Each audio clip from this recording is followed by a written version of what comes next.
మనం ఈరోజు రాహువు కేతువు, ఈ రాహుకేతువుల మార్పు కొన్ని సాఫ్ట్వేర్స్లో ఒక రకంగా ఉంది. అంటే కొన్నిట్లో మే 18 అని, కొన్నిట్లో మే 15 అని, కొన్నిట్లో జూన్ 1 ఉంది. కాకపోతే దీని ప్రభావం మాత్రం మే 15 నుంచి స్వల్పంగా ప్రారంభమై జూన్ 1వ తేదీ నుంచి తీవ్రత పెరుగుతుంది దీని యొక్క ప్రభావం. మరి ఈ రాహుకేతువుల మార్పు మూలంగా ద్వాదశ లగ్నాల వారికి, లగ్నం తెలియని వారికి, రాసుల వారికి ఏ రకంగా ఉండబోతుంది, ఇందులో మంచి ఉంటుంది, జాగ్రత్తలు కూడా చెప్పుకుంటాము. అదేవిధంగా ఏ పరిహార మార్గం చేసుకోవాలనేటువంటిది కూడా చూసుకోవాలి. అయితే ఈ యొక్క విషయాలు చెప్తుంది నేనైనప్పటికీ కూడా చెప్పిస్తుంది సాక్షాత్ లలిత అమ్మవారిగా భావిస్తూ ఒక్కొక్క లగ్నం గురించి మనం తెలుసుకుందాం. మీన లగ్నము, మీనరాశి. మీనం వారికి కనుక చూసుకున్నట్లయితే ప్రధానంగా మీనరాశి వారికి లగ్నంలో రాహు, సప్తమంలో కేతువు యొక్క సంచారము జరుగుతుంది. సో ఈ సప్తమ కేతువు ఎప్పుడైతే జరుగుతుందో, సప్తమ కేతువుతో పాటు కుజుడు కూడా ఎప్పుడైతే ఉన్నాడో, అంటే సప్తమ కేతువులోకి రాబోతున్నాడు, ఒక 2 నెలల తర్వాత కుజుడు కూడా అక్కడికి వస్తాడు. కాబట్టి కేతువు మారిన 2 నెలల తర్వాత మీనరాశి వారు కొంచెం ఈ 2 మ్యారేజ్ కోసం ప్రయత్నం చేసే వారికి కొంచెం జాగ్రత్తగా ఉండాలి. అయితే ఇక్కడ సప్తమంలో ప్రజెంట్ కేతు ఉన్నందుకు, ప్రజెంట్ లగ్నంలో రాహు ఉన్నందుకు ఇంతకాలం మీరు ఇబ్బంది పడినటువంటి వివాహ సంబంధించినటువంటి విషయాల్లో కొంత మీకు ఏదైతే డిస్ప్యూట్స్ ఉంటాయో అవి కొంత ఈ మార్పు వల్ల క్లియర్ అవుతాయి. అది పార్ట్నర్స్తో కానివ్వండి, లేనట్లయితే జీవిత భాగస్వామితో కానివ్వండి, వివాహ జీవిత భాగస్వామి కావచ్చు, లేనట్లయితే బిజినెస్ పార్ట్నర్స్తో ప్రధానంగా. ఎందుకంటే ఇక్కడ ఈ లగ్నరాహు, సప్తమకేతువు ఇంతకాలం ఉన్నందుకు సర్వసాధారణంగా ఏదో అయిపోతుందేమో, ఏదో నేను తొందరపడాలి అనేటువంటి కొంత ఇమాజినేషన్స్ వాటిలో ఉంటూ ఉంటారు. కాబట్టి అదొకటి. అదేవిధంగా సప్తమంలో ఉండేటువంటి కేతువు ఎప్పుడైతే 6వ స్థానంలోకి మారుతాడో, ఇది పూర్వజన్మ కర్మస్థానంలోకి మారుతుంది మీన లగ్నాత్.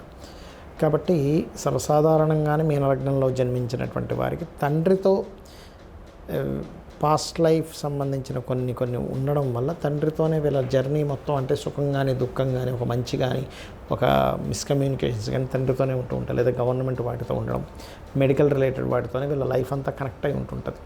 కాబట్టి వాటికి ఒక రకంగా చెప్పాలంటే ఆ యొక్క కర్మ ఎండింగ్ స్టేజ్కి వచ్చేటువంటి ఫలితాలని కేతు ఇస్తాడు 6లో ఉన్నప్పుడు. అయితే సర్వసాధారణంగా 6లో కేతు ఉన్నప్పుడు ఒక రకంగా చెప్పాలంటే శత్రువుపై జయాన్ని కూడా ఇస్తూ ఉంటాడు.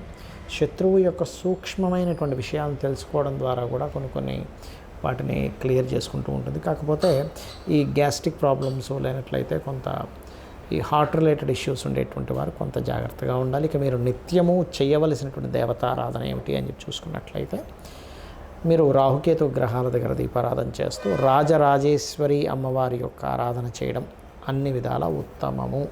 ఈ రాహుకేతువుల యొక్క మార్పు మూలంగా దేశ గోచారం ఎలా ఉండబోతుంది మనం ఆల్రెడీ ఒక 40-45 రోజుల క్రితమే చెప్పుకున్నాం. అయ్యా కుజుడు కర్కాటక రాశిలో సంచరిస్తున్నాడు, నీచబడి ఉన్నాడు.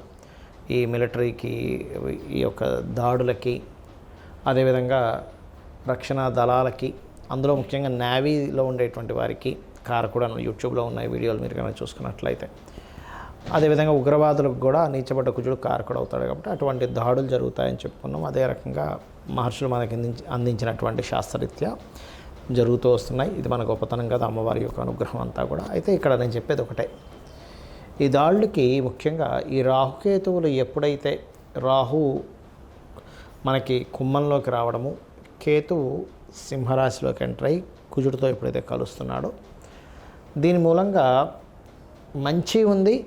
ప్రపంచవ్యాప్తంగా కొంత జాగ్రత్త పడాలి. ఏమిటవి? ఎప్పుడైనా కేతువు గనక కుజుడితో సంబంధం కలిగితే, అందులో ముఖ్యంగా సింహరాశి అనేటువంటిది ప్రార్థనా స్థానాలు, మరియు సింహరాశి అనేటువంటిది మెడిటేషను, సహజ పంచమ స్థానం కాబట్టి మనం ధ్యానం చేసుకునేటువంటి ప్రదేశంగా కూడా చెప్తూ ఉంటాం. కాబట్టి ధ్యాన ప్రదేశంగా కనుక మనం చూసుకున్నట్లయితే, పర్టికులర్గా ఇక్కడ ఈ ఎప్పుడైతే మే 15 నుంచి ఈ కేతువు వస్తున్నాడో, అదేవిధంగా జూన్ నుంచి కాస్త కుజుడు కూడా కనెక్ట్ అవుతున్నాడో, ఇక్కడ ప్రధానంగా మనం చూసుకోవాల్సింది ప్రార్థనా మందిరాల మీద.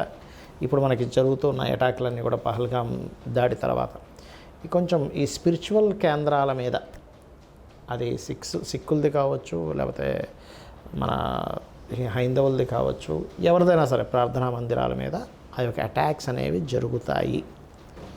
ఒక్కొక్కసారి మన వాళ్ళు వేసేటువంటి అటాక్స్లో కూడా ముఖ్యంగా మనం గతంలో చెప్పుకున్నాం, పెహల్గాం తర్వాత యుద్ధం కంటే కూడా ఎక్కువ అటాక్స్ జరుగుతాయి అనేటువంటిది. ఆ రకంగానే అటాక్స్ జరుగుతూ ఉన్నాయి. అయితే ఇక్కడ ఏంటంటే ఈ కుజకేతువులు కలిసినప్పుడు మాత్రం కాస్త ఈ ప్రార్థనా మందిరాల మీద కావచ్చు, ఆలయాల్లో కావచ్చు, క్షేత్రాల మీద కావచ్చు ఎక్కువ ప్రభావం ఉంటుంది. కాబట్టి నేను చెప్పేది ఫస్ట్ నుంచి కూడా చెప్తున్నాను, అయ్యా ఈ భారతదేశానికి సముద్ర తీరాల్లో ఉండేటువంటివి లేదా పాకిస్తాన్ దగ్గరలో ఉండేటువంటి ప్రాంతాలు కాస్త అప్రమత్తంగా ఉండాలి. అందులో ముఖ్యంగా క్యాపిటల్ సిటీ ఏదైతే ఉందో మనకి క్యాపిటల్ అయినటువంటి ఢిల్లీ ప్రాంతం కూడా జాగ్రత్తగా ఉండాలి అనేటువంటిది. అయితే ఇక్కడ చూసుకున్నట్లయితే మరి ఏం చేయాలి? అందరూ కూడా దక్షిణామూర్తి స్తోత్రము, కాలభైరవ అష్టకము ఎక్కువగా చేసుకుంటూ ఉండాలి. మరియు మరి మంచి కూడా ఉంటుందన్నారు కదా అని చెప్పి చూసుకున్నట్లయితే, కేతువు ఎప్పుడైతే ఇన్ని రోజులు 1.5 ఇయర్ నుంచి కన్యారాశిలో ఉన్నాడో, మీరు లాస్ట్ 1.5 ఇయర్ బ్యాక్ మనం చెప్పుకున్నటువంటి వీడియోలు కనుక చూసుకున్నట్లయితే చాలా స్పష్టంగా అక్కడ చెప్పడం జరిగింది, అయ్యా కన్యారాశి అనేటువంటిది భూతత్వ రాశి కాబట్టి భూములు స్ట్రక్ అవుతున్నాయి అని చెప్పి చెప్పడం జరిగింది. అలా అదేవిధంగా చూసుకుంటే రియల్ ఎస్టేట్ అంతా కూడా ఫాస్ట్గా వెళ్తున్న రియల్ ఎస్టేట్ కొంత స్లో డౌన్ అవ్వడం జరిగింది. ఎప్పుడైతే ఈ కేతువు కన్యారాశి నుంచి సింహరాశిలోకి మారుతాడో ల్యాండ్స్ రేట్స్ మళ్ళీ మూమెంట్ అనేటువంటిది ఉంటుంది. అంటే ఇప్పుడు చూడండి, రేట్లు ఆగిపోయి లేదా అమ్ముడు పోక రియల్ ఎస్టేట్లో వ్యాపారాల్లో ఉండేటువంటి వారు ఎవరైతే ఇబ్బంది పడుతున్నారో అవన్నీ కూడా కొంత మూమెంట్ అనేటువంటిది వస్తుంది. అదేవిధంగా ఎప్పుడైతే ఈ రాహు కుంభంలోకి ఎంటర్ అవుతున్నాడో సాఫ్ట్వేర్ రంగానికి ఒక రెవల్యూషన్ కూడా ఇస్తాడు రాహు. ఎందుకంటే కుంభరాశి అనేటువంటిది ఏదైతే ఉందో బిజినెస్ సైన్గా చెప్తూ ఉంటారు. ఆన్లైన్ త్రూగా పెరిగేటువంటి ఇంకా డిఫరెంట్గా ఏఐ కావచ్చు, ఇట్లాంటివన్నీ కూడా పెరుగుతాయి చెప్పాలంటే. అయితే ఇక్కడ ఈ కేతువు మరి మనకి కన్యారాశి నుంచి సింహరాశిలోకి ఎప్పుడైతే ఎంటర్ అవుతున్నాడో ఇది కొంతవరకు విపరీతంగా పెరుగుతున్నటువంటి బంగారు ధరని కొంతవరకు బ్రేక్ వేస్తుంది, కొంత తగ్గిస్తుంది కూడా. అయితే మీరు గమనించినట్లయితే ఒక 3 సంవత్సరాల నుంచి దాదాపుగా 35,000-40,000 పెరిగిందండి. మీరు 1 మంత్లోనే 10,000 పెరిగింది గోల్డ్ రేట్. 90 దగ్గర ఉండేది 1 lakh దాకా వచ్చేసింది. అలాంటిది దానికి కొంత బ్రేక్ పడనుంది కేతువు సింహరాశిలోకి రావడం వల్ల. ఫ్లక్చువేషన్స్ వస్తాయి, సడన్గా అప్పుడే పెరిగినట్టే మళ్ళీ డామని కింద పడడం ఇవి కూడా వస్తూ ఉంటాయి. కాబట్టి ఈ రాహుకేతువుల వల్ల మనకేంటంటే సూక్ష్మానికి కారకుడు రాహు, సూక్ష్మ సంబంధంగా జరిగేవి కొన్ని జరుగుతూ ఉంటాయి. అలాగే ఇందాక నేను చెప్పినట్టుగా కాస్త ఈ పుణ్యక్షేత్రాలకు వెళ్ళినప్పుడు ఇట్లాంటి విషయాల్లో కొంత జాగ్రత్తగా ఉంటూ ఉండాలి.